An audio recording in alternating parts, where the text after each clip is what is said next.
Assalamualaikum warahmatullahi wabarakatuh. Pemirsa Tadabbur Ilmi, semua yang telah kita lakukan di dunia pada akhirnya akan dipertanggungjawabkan di akhirat nanti. Jika kita melakukan banyak amal kebaikan, maka kemungkinan besar kita akan masuk ke dalam surga. Namun sebaliknya, jika melakukan banyak amal keburukan, maka kemungkinan besar nerakalah yang menjadi balasannya. Lantas, masih adakah kesempatan orang yang melakukan keburukan untuk masuk ke dalam surga? Siapakah orang yang dikunjungi Nabi di neraka dan ditarik masuk ke dalam surga? Mau tahu jawabannya? Simak ulasannya dengan menonton video ini hingga akhir.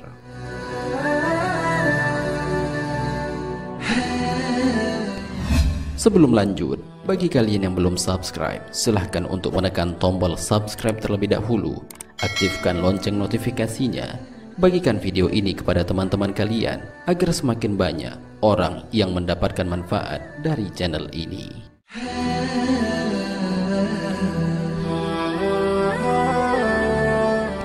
Rasulullah, manusia tersibuk di hari kiamat. Pemirsa Tadabbur Ilmi, pada saat manusia mementingkan dirinya sendiri di hari kiamat, Rasulullah sibuk mencari umatnya ke sana kemari. Beliau sibuk memohon kepada Allah untuk umatnya agar dapat masuk ke dalam surga. Karena perhatian yang besar kepada umatnya, Rasulullah menangguhkan doa-doanya sampai hari kiamat. Ini semua dilakukannya hanya untuk membela dan menyelamatkan umatnya. Hal ini sesuai dengan sabda Rasulullah dalam sebuah hadis.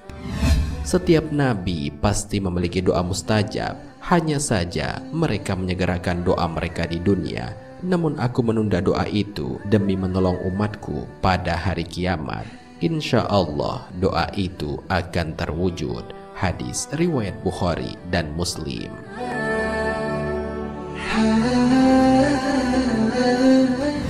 Rasulullah memberi syafaat untuk menyelamatkan umatnya. Rasulullah Shallallahu Alaihi Wasallam diberikan tawaran dua pilihan oleh Allah antara memasukkan umatnya ke surga atau memberi syafaat. Namun Rasulullah Shallallahu Alaihi Wasallam memilih syafaat karena ingin membela lebih banyak umatnya. Hal ini sebagaimana disebutkan dalam sebuah hadis. Aku diberi pilihan antara syafaat dengan memasukkan separuh umatku ke surga. Namun aku memilih syafaat, sebab syafaat lebih menyeluruh dan lebih banyak. Mungkin saja kalian mengira syafaatku hanya untuk orang-orang bertakwa. Tidak, tetapi juga untuk orang-orang yang berdosa. Hadis riwayat Tirmizi. Syafaat Rasulullah ternyata tidak hanya berlaku bagi orang bertakwa saja, tetapi juga untuk umat yang berlumuran dosa. Namun bukan berarti umatnya bebas melakukan kemaksiatan.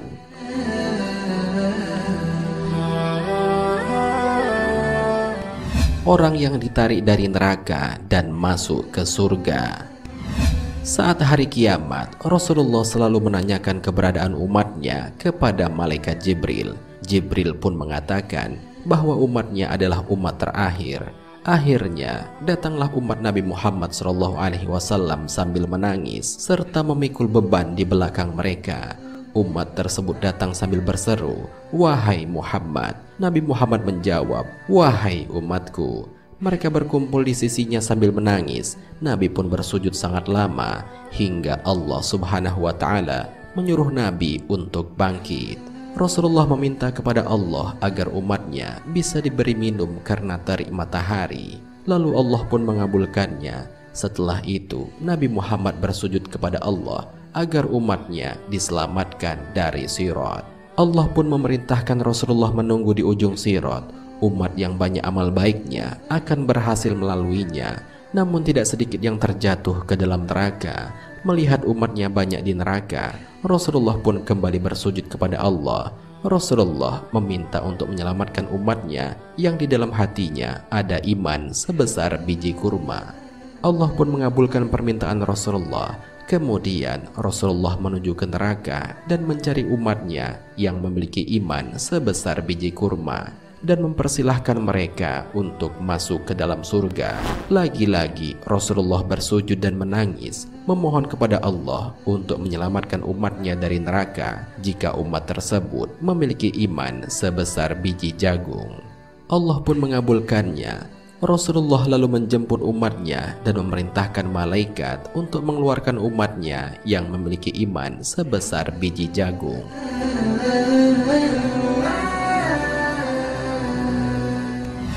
Ternyata tidak cukup sampai di situ. Rasulullah kembali memohon ampunan kepada Allah untuk umatnya yang memiliki iman walaupun sebesar biji sawi.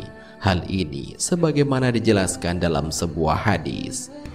Saat itu aku kembali bersujud kepadanya. Kemudian Allah berfirman, "Angkatlah kepalamu Muhammad, memohon pertolongan apapun engkau akan diberi." Aku pun mengangkat kepala lantas memohon, "Umatku, umatku ya Rob." Allah berfirman, "Temuilah umatmu, siapa saja yang engkau temukan di hatinya keimanan walau sebesar biji sawi, maka masukkanlah ke dalam surga. Maka siapapun yang aku temukan di hatinya keimanan walau sebesar biji sawi, aku masukkan ke dalam surga." Hadis riwayat Ahmad.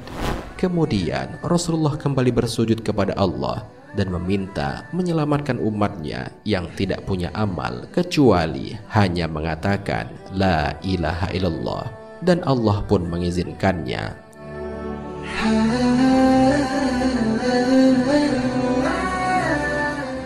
Pemirsa Tadabbur Ilmi, demikianlah penjelasan mengenai orang-orang yang kelak akan dikunjungi Rasulullah SAW di neraka dan ditarik untuk masuk ke dalam surga. Rasulullah SAW bahkan memberikan syafaat untuk umatnya yang berlumuran dosa sekalipun. Syafaat itulah yang digunakan beliau untuk menyelamatkan umatnya dari dahsyatnya siksa api neraka. Oleh karena itu, hendaklah kita memperbanyak bersolawat kepada Nabi, karena solawat merupakan bukti cinta kita kepada Nabi, dan Nabi pun akan mengingat siapa saja yang bersolawat kepadanya. Rasulullah akan memberikan syafaat bagi siapa saja yang gemar bersolawat kepadanya, sebagaimana dijelaskan dalam sebuah hadis. Jika kalian mendengar azan, maka ucapkanlah seperti yang diucapkan muazin, kemudian bersolawat kepadaku. Sesungguhnya orang yang bersolawat kepadaku sekali, maka Allah akan bersolawat untuknya 10 kali. Lalu mintalah kepada Allah wasilah untukku, karena wasilah adalah sebuah tempat di surga yang tidak akan dikaruniakan melainkan kepada salah satu hamba Allah, dan aku berharap bahwa akulah hamba tersebut. Barang siapa memohon untukku wasilah, maka ia akan meraih syafaat. Hadis riwayat Muslim. Wallahu a'lam bishawab. Jika terdapat kesalahan dalam penyampaian ini, admin mohon maaf, dan itu merupakan kesalahan dari admin sendiri. Jika ada benarnya, itu adalah dari Allah Subhanahu wa ta'ala. Semoga bermanfaat. Wassalamualaikum warahmatullahi wabarakatuh.